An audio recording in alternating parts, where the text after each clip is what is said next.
ఏది అయినా ట్రై చెయ్యి ఆచి చికెన్ మసాలా. ఆచి చికెన్ మసాలా. అయితే పౌరాణికం లేకుంటే చారిత్రకం, అంతకు మించి స్పిరిచువాలిటీ, వీటిలో ఏ ఒక్కటున్నా సిల్వర్ స్క్రీన్ మీద ఆటోమేటిక్గా గ్రాండ్నెస్ వచ్చేస్తుంది కదా. 2027లో అలా సిల్వర్ స్క్రీన్ మీద అత్యద్భుతంగా కనిపించడానికి కొన్ని సినిమాలు సిద్ధమవుతున్నాయి. ఎన్ని వేల కోట్లు కలెక్ట్ చేస్తాయనే విషయాల్ని పక్కన పెడితే ప్రస్తుతం జనాల మధ్య వీటి గురించి డిస్కషన్ మాత్రం భారీగా జరుగుతోంది.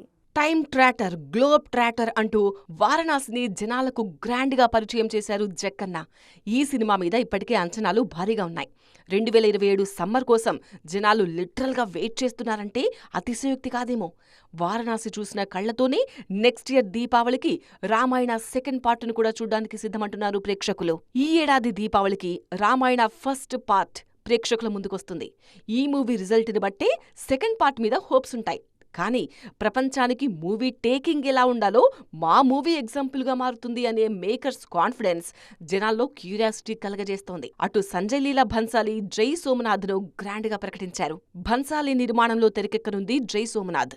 ఆలయాలను విధ్వంసం చేయొచ్చు, నమ్మకాన్ని కాదు అంటూ మూవీ అనౌన్స్మెంట్ ఇచ్చేసింది టీం. నెక్స్ట్ ఇయర్ రావడానికి బాహుబలి ది ఎటర్నల్ వార్ కూడా సిద్ధమవుతోంది. 14 లోకాల మనుగడ ఒకే ఒక మానవుడి చేతిలో ఉంది.